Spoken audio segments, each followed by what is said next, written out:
लकड़ी के चूल्हे पर जो खाना बने उसकी बात ही कुछ और होती है। लेकिन आजकल तो गैस का जमाना है, लकड़ी पर भला कौन खाना बनाता है। लेकिन जो मजबूर है वो क्या ही करे। ऐसी ही एक कहानी है शीतल की। शीतल गांव की गरीब घर की लड़की थी। उसके माता पिता के पास ज्यादा पैसे नहीं थे, इसीलिए वो हमेशा से चाहते थे, हमारी जिंदगी तो खत्म होने को है, लेकिन हमारी बेटी शीतल को अच्छी जिंदगी मिलनी चाहिए। हाँ, मैं शीतल की शादी शहर के किसी अमीर घर में करवाऊंगा। शीतल की पूरी जिंदगी आराम से बीतेगी। लेकिन किसी किसी को अमीरी और सुख इतनी आसानी से मिलते नहीं है। शीतल उनमें से ही एक है। खैर, बहुत कोशिशों के बाद शीतल की शादी शहर के एक अमीर घर में हो गई। उसके पति का नाम प्रफुल्ल था और उन लोगों का फैमिली बिजनेस था। प्रफुल्ल और उसका बड़ा भाई महेंद्र दोनों मिलकर फैमिली बिजनेस चलाते थे। उनकी माँ जानकी देवी बहुत ही गुस्से वाली औरत थी। पहले ही दिन जानकी देवी ने शीतल से कहा, देखो छोटी बहू, मुझे पता है कि तुम गरीब परिवार से हो। पता नहीं तुम्हारे घर में क्या होता था। हमारे यहाँ हर रोज दोपहर और रात को 10 तरह के पकवान बनते हैं। जी माँ जी। तुम्हें वो खाना बनाना होगा, बना लोगी ना? जी माँ जी। शीतल रसोई में चली गई। वहाँ उसकी जेठानी कोकिला इंतजार कर रही थी। दीदी, हमें क्या क्या बनाने हैं? हमें नहीं बेवकूफ, तुझे बनाने हैं। ये ले लिस्ट और काम पर लग जा। मैंने बहुत खाना बनाया है, अब से खाना बनाने की जिम्मेदारी तेरी है। शीतल के हाथों जिम्मेदारी सौंप कर कोकिला आराम करने चली गई। शीतल अपने मायके में लकड़ी का चूल्हा इस्तेमाल करती थी, लेकिन यहाँ गैस था। पहले तो शीतल को थोड़ी सी दिक्कत हुई, लेकिन कुछ ही मिनट में उसने अपने आप को संभाल लिया और 2 घंटे के अंदर बहुत सारा खाना बनाकर टेबल पर रख दिया। जानकी बहुत खुश हुई। अरे वाह बहू, तुमने बहुत कम समय में खाना बना लिया। बड़ी बहू तो खाना बनाने में बहुत समय लगा देती थी। ऊपर से खाना बहुत स्वादिष्ट भी था। जानकी और प्रफुल्ल दोनों शीतल की तारीफ करने लगे। वाह शीतल, मानना पड़ेगा, तुम्हारे हाथों में जादू है। अब लग रहा है कि तुम्हें इस घर की बहू बनाकर एक अच्छा काम किया है। शीतल को लगने लगा कि अब उसके नसीब में सिर्फ सुख और खुशी ही है, लेकिन उसे नहीं पता था कि जानकी के मुंह से उसकी तारीफ सुनकर उसकी जेठानी मन ही मन जल रही है। बहुत तारीफ कर रही है बुढ़िया, बस इस बुढ़िया की मौत हो जाए, उसके बाद मजा चखाऊंगी सबको। कोकिला और महेंद्र ने सारा प्लान पहले ही तैयार करके रखा था। 1 महीने बाद अचानक से जानकी की तबीयत पूरी तरह से बिगड़ गई और उसे अस्पताल में भर्ती करवाना पड़ा। लेकिन कुछ फायदा नहीं हुआ, जानकी की मृत्यु हो गई। महेंद्र और कोकिला इसी पल का इंतजार कर रहे थे। वो दोनों प्रॉपर्टी और बिजनेस हड़पने के लिए फेक कागजात तैयार करके ही बैठे थे। जानकी के अंतिम संस्कार के तुरंत बाद महेंद्र ने प्रफुल्ल से कहा, प्रफुल्ल, माँ ने सब कुछ मुझे लिख दिया है। अब से हमारा बिजनेस, ये घर, सब कुछ मेरा है। ये सुनकर प्रफुल्ल की रूह कांप उठी। अब ये क्या कह रहे हो भैया? माँ ने ऐसा कब किया? तुम झूठ बोल रहे हो। अच्छा, झूठ बोल रहा हूँ। तो फिर ये क्या है? महेंद्र ने फर्जी कागज दिखाया। प्रफुल्ल ने कहा, ये फर्जी है, आप झूठे हो। ठीक है, फर्जी है तो कोर्ट में केस करके वापस ले ले सब कुछ। तब तक इस घर से बाहर निकल। महेंद्र और कोकिला ने प्रफुल्ल और शीतल को घर से निकाल दिया। प्रफुल्ल को समझ में नहीं आ रहा था कि उसके साथ ये हुआ क्या है। शीतल, ये क्या हो गया? हम तो रास्ते पर आ गए, अब क्या होगा? केस करने के लिए पैसे चाहिए, लेकिन बैंक अकाउंट भी तो भैया के नाम पर है। आप चिंता मत कीजिए जी, सब कुछ ठीक हो जाएगा। कैसे ठीक होगा शीतल? सब कुछ बर्बाद हो गया, हम रहेंगे कहाँ, खाएंगे क्या? प्रफुल्ल पूरी तरह से टूट गया। उसे गरीबी की आदत नहीं थी, लेकिन शीतल तो बचपन से गरीबी में ही जी रही थी। वो प्रफुल्ल को लेकर शहर के मेन रोड के पास वाली बस्ती में रहने लगी। शीतल, आज तुम न होती तो मेरा क्या होता? मैं तो मर ही जाता। ऐसा ना कहिए जी, मैं आपको मरने नहीं दूंगी। रुक जाइए, मैं कुछ खाना बनाती हूँ। खाना बनाने के लिए चावल दाल कुछ तो चाहिए, वो सब कहाँ से मिलेगा? बस्ती के गरीब लोग अमीरों के जैसे खुदगर्ज नहीं होते हैं, उनसे सब कुछ मिल जाएगा। मुझे लकड़ी का चूल्हा जलाने की आदत है। आप बैठिए, मैं सब कुछ करती हूँ। लेकिन खाना बनाओगी कैसे? यहाँ तो गैस सिलेंडर नहीं है। शीतल ने लकड़ी का चूल्हा बना लिया और फिर उस चूल्हे पर दाल चावल और आलू का चोखा बना लिया। अरे वाह, स्मेल तो बहुत अच्छी आ रही है। प्रफुल्ल ने पहला निवाला मुंह में दिया तो उसके होश उड़ गए। दाल चावल इतने स्वादिष्ट बनते हैं, ये मुझे पता नहीं था। इसमें लकड़ी के चूल्हे की एक स्मेल है, जिसकी वजह से खाना और भी अच्छा लग रहा है। प्रफुल्ल ने दाल चावल और चोखा पेट भर कर खाया और फिर काम की तलाश में चला गया।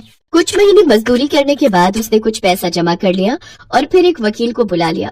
वो वकील प्रफुल्ल की झोपड़ी में आया और केस की बातें करने लगा। उस वकील की फीस सुनकर प्रफुल्ल ने कहा, वकील साहब, मैं अभी इतना पैसा तो नहीं दे सकता। फिर तो जीतना मुश्किल है। ठीक है, काम की बात तो होती रहेगी। वैसे वकील साहब खाना खा लीजिए। शीतल ने वकील साहब को लकड़ी के चूल्हे पर बनाया हुआ मुर्गा खिलाया। खाना खाकर वकील इतना खुश हुआ कि वो मुफ्त में केस लड़ने के लिए राजी हो गया। उसने कहा, भाई वाह, ऐसा खाना मिलता रहेगा तो मैं मुफ्त के केस लड़ दूंगा। और भाभी, आप यहाँ क्या कर रही हो? आपको तो कोर्ट के बाहर होटल खोल लेना चाहिए, वहाँ इतना अच्छा खाना नहीं मिलता है। आप चलिए, मैं सारा बंदोबस्त कर दूंगा। वकील ने कोर्ट के बाहर होटल खोलने की परमिशन दिलवा दी। वहाँ लकड़ी का चूल्हा बनाकर शीतल खाना बनाने लगी। खाने की खुशबू सूंघकर आसपास से सभी वहाँ खाने के लिए आ गए। लकड़ी के चूल्हे पर बने हुए पकवान को खाकर सभी दीवाने बन गए और शीतल का होटल धूमधाम से चलने लगा। कुछ ही महीनों में उसने बहुत सारा पैसा कमा लिया और होटल को बड़ा भी कर लिया। उन पैसों से प्रफुल्ल ने अपने भैया और भाभी पर केस कर दिया। महेंद्र और कोकिला केस हार गए और उन्हें जेल जाना पड़ा। प्रफुल्ल को सब कुछ वापस मिल गया। वो व्यापार संभालने लगा और शीतल लकड़ी चूल्हे वाला होटल संभालने लगी। ऐसे ही वो दोनों खुशी खुशी रहने लगे। सोनपुर गांव में केशव नाम का एक गरीब मजदूर रहता था। मजदूरी का काम मिल जाए तो परिवार का पेट भर जाए, नहीं तो परिवार रूखी सूखी खाकर ही सो जाता था। एक दिन, सुनो जी, तुम एक काम क्यों नहीं करते? इस गांव में तो कोई काम मिलने से रहा। तुम वो पहाड़ी के पार वाले गांव में भी तो जाकर कोई काम ढूंढ सकते हो, शायद कोई काम मिल जाए। पर कमला, उस पहाड़ी का रास्ता बहुत खराब है, ज्यादातर सुनसान ही रहती है पहाड़ी। पर कुछ तो करना पड़ेगा जी, बच्चों को कब तक रूखा सूखा खिलाते रहेंगे? कोशिश तो करनी ही पड़ेगी ना जी। ठीक है कमला, मैं कल सुबह ही दूसरे गांव के लिए निकल जाऊंगा, ठीक है, ताकि समय से वापस आ सकूं। कमला अगले दिन केशव को कुछ भुने चने और गुड़ बांध कर देती है। सुनो, ये कुछ भुने चने और गुड़ लेते जाओ, रास्ते में भूख लगेगी तो खा लेना। केशव मजदूरी करने के लिए दूसरे गांव निकल पड़ता है। वो उस पहाड़ी के रास्ते चलता जाता है। आधे रास्ते चलने पर केशव थक जाता है। वो सोचने लगता है, थोड़ी देर यहीं इस पेड़ के नीचे आराम कर लेता हूँ, फिर आगे बढ़ूंगा। अरे कमला ने ये भुने हुए चने और गुड़ दिया था, थोड़े खाकर भूख मिटा लेता हूँ। केशव जैसे ही चने और गुड़ खाने लगता है, एक चींटी उसके पास आती है। भैया, क्या थोड़े से गुड़ और चने मुझे दे सकते हो? मैं और मेरी बहनें भूखी हैं। हमने बहुत दिनों से कुछ नहीं खाया है। तुम्हारी बड़ी मेहरबानी होगी। हाँ हाँ, ये लो, तुम इन गुड़ और चनों से अपना और अपनी बहनों का पेट भर लो। चींटी खुशी खुशी वो गुड़ और चने अपनी बहनों को खिलाती है। जैसे ही चींटियाँ गुड़ और चने खाती हैं, देखते ही देखते वो सब सुंदर परियां बन जाती हैं। केशव ये सब देखकर हैरान रह जाता है। शुक्रिया रागी, आज तुम्हारी वजह से हम श्राप से मुक्त हो गई। हम परीलोक से धरती पर घूमने निकली थी। इस पेड़ के नीचे एक महात्मा भोजन कर रहे थे। हमने भूल से उनके भोजन में कंकड़ फेंक दिए, जिससे उन्होंने हमें चींटी बना दिया और श्राप दिया कि जब तक कोई राहगीर हमें भोजन नहीं देगा, हम अपने असली रूप में नहीं आ पाएंगे। पर तुम इस पहाड़ी पर कैसे? यहाँ तो कोई नहीं आता जाता। केशव परियों को सारी आपबीती सुनाता है, जिसे सुनकर परियां भी बहुत दुखी होती हैं। वो केशव से कहती हैं, तुम चिंता मत करो केशव, तुमने आज हमारी सहायता की है, इसलिए हम भी बदले में तुम्हें कुछ देना चाहते हैं। ये जादुई चूल्हा है, इस पर बर्तन रखते ही ये जल उठेगा और तुम जो भी कुछ खाने को मांगोगे बर्तन में पक जाएगा। मैं तुम्हें एक मंत्र बताती हूँ, जैसे ही तुम एक थी दुल्हन एक था दूल्हा, बंद हो जा जादुई चूल्हा बोलोगे, चूल्हा खाना पकाना रोक देगा। केशव को जादुई चूल्हा देकर परियां अपने लोग में वापस चली जाती है। केशव वो चूल्हा लेकर खुशी खुशी घर वापस आ जाता है। अरे, तुम तो बहुत जल्दी वापस आ गए, और ये चूल्हा कैसा? अरे कमला रुको, मैं तुम्हें एक जादू दिखाता हूँ, तुम एक पतीली लेकर आओ। हाँ। कमला एक खाली पतीली लेकर आती है। केशव पतीली को जादुई चूल्हे पर रखता है और चूल्हा जल उठता है। केशव दाल बोलता है और पतीली दाल से भर जाती है। केशव एक एक करके चूल्हे पर बर्तन रखता जाता है और मिनटों में सारा खाना बनकर तैयार हो जाता है। ये देखकर कमला और बच्चे बहुत खुश होते हैं। देखा कमला, मिनटों में सारा खाना इस चूल्हे पर तैयार हो रहा है। और कुछ चाहिए तो बोलो। बस बस, अभी इतना बहुत है हमारे लिए। ठीक है, मैं इस चूल्हे को अब बंद कर देता हूँ। एक थी दुल्हन, एक था दूल्हा, बंद हो जा जादुई चूल्हा। केशव मंत्र बोलता है और चूल्हा बंद हो जाता है। अब केशव के परिवार को भूखा भी नहीं सोना पड़ता था। एक दिन, सुनो जी, मैं सोच रही हूँ क्यों ना हम एक चाय का ढाबा खोल लें। इस चूल्हे पर चाय और पराठे बनाकर बेचा करेंगे। इससे थोड़ी कमाई भी होनी शुरू हो जाएगी और तुम्हारी काम की तलाश भी बंद हो जाएगी।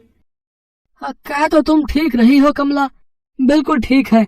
अब मैं एक दुकान किराए पर ले लेता हूँ। जो पैसे आएंगे उससे किराया भी भर देंगे और घर खर्च भी निकल आएगा। केशव घर के नजदीक ही एक छोटी सी दुकान किराए पर ले लेता है और जादुई चूल्हा रखकर चाय बनानी शुरू कर देता है। धीरे धीरे केशव का चाय नाश्ते का ढाबा चल पड़ता है। आने जाने वाले लोग केशव के ढाबे पर रुककर चाय पराठे खाया करते थे। जिन गरीबों के पास पैसे नहीं होते थे, केशव उन्हें मुफ्त में ही खाना बांट दिया करता था। उसे अपनी गरीबी के दिन याद थे। धीरे धीरे केशव की गरीबी की हालत में सुधार होने लगता है। एक दिन, अरे भाई केशव, कैसे हो? अरे मोहन, अरे तुम शहर से कब आए भैया? गांव का तो रास्ता ही भूल गए लगता है। बस काम से फुर्सत ही नहीं मिलती। वो तुम्हारी भाभी को यहाँ गांव में कुछ काम था ना, तो 2-1 दिन के लिए आए हैं। मैंने सुना है तेरे तो वारे न्यारे ही हो गए हैं। तूने ढाबा खोल लिया यार, जिसकी चर्चा पूरे गांव में हो रही है। हाँ मित्र, बस सब भगवान की कृपा है। बात कुछ और ही है, ये ऐसे नहीं मानेगा। मुझे सच का पता लगाना ही होगा। अगले दिन केशव ढाबे पर जाता है। मोहन भी उसके पीछे पीछे जाता है। अरे मोहन, अरे इतनी सुबह सुबह। मैंने सोचा कल वापस शहर जा रहा हूँ, तो आज तुम्हारे ढाबे पर ही चाय नाश्ता कर लूं, है कि नहीं? पता नहीं शहर से फिर कब आना हो। हाँ मोहन, बिल्कुल बिल्कुल भाई, ये भी कोई कहने की बात है। अरे तुम बैठो, मैं तुम्हारे लिए चाय और पराठा लेकर आता हूँ ना। केशव ढाबे की रसोई में चला जाता है। मोहन केशव को छुपकर देखने लगता है। ये क्या जादू है? केशव ने इस चूल्हे पर पतीली रखी और खाली पतीली चाय से भर गई। अरे अब ये तवा रख रहा है, ये क्या पराठा भी बन गया? ये तो कोई जादुई चूल्हा है। अच्छा तो ये बात है, तभी कहूँ ये रूखी सूखी खाने वाले ने ढाबा कैसे खोल लिया। ये चूल्हा वैसे मेरे पास होना चाहिए, मैं इसे चुरा लेता हूँ।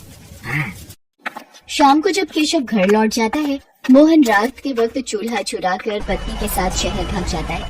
केशव जब ढाबे पर आता है, चूल्हा गायब होता है। अरे कमला, कमला, अरे हमारा जादुई चूल्हा चोरी हो गया है। अब हम क्या करेंगे? कैसे पैसे कमाएंगे? सुनो जी, जो हो गया सो हो गया। इस बहाने हमें मार्गदर्शन तो मिला। अब आप एक नया चूल्हा लेकर इस ढाबे को आगे बढ़ाओ, देखना आपकी मेहनत रंग लाएगी। केशव एक मेहनती व्यक्ति था, इसलिए उसने फिर से एक नई शुरुआत की। उधर जब मोहन अपनी पत्नी के साथ शहर में अपने घर पहुंचा। जाओ शीला, एक खाली पतीली ले आओ, अभी तुम्हें इस चूल्हे का जादू दिखाता हूँ। जादुई चूल्हे, मुझे पुलाव चाहिए, पुलाव। चूल्हे पर बर्तन रखकर मोहन ने जैसे ही पुलाव बोला, चूल्हा जलने लगा और पुलाव बनता चला गया। मोहन चूल्हे को फूंक मार मार कर बंद करता रहा, पर वो बंद ही नहीं हो रहा था। अरे ये चावल बनने तो बंद ही नहीं हो रहा है। अरे ऐसे तो पूरा कमरा भर जाएगा। हम दोनों चावल के ढेर में दबकर मर जाएंगे। शीला क्या करूं, कुछ समझ नहीं आ रहा है। अब तो एक ही रास्ता है, इस चूल्हे को तोड़ दो। हाँ ये ठीक रहेगा, मैं इस घटिया चूल्हे का तोड़ देता हूँ। मोहन गुस्से में चूल्हे को पटक कर तोड़ देता है। चूल्हे के 2 टुकड़े हो जाते हैं और जादू खत्म हो जाता है। चूल्हे की जगह मिट्टी का ढेर पड़ा रह जाता है। केशव को जादुई चूल्हे की मदद से काम मिल जाता है और वो मेहनत से पैसे कमाने लगता है, जबकि मोहन के हाथ में आकर जादुई चूल्हा मिट्टी हो जाता है। किस्मत भी उनका ही साथ देती है, जो ईमानदार और नेक दिल होते हैं। चोर और मक्कार व्यक्तियों के हाथ सदा ही खाली रह जाते हैं।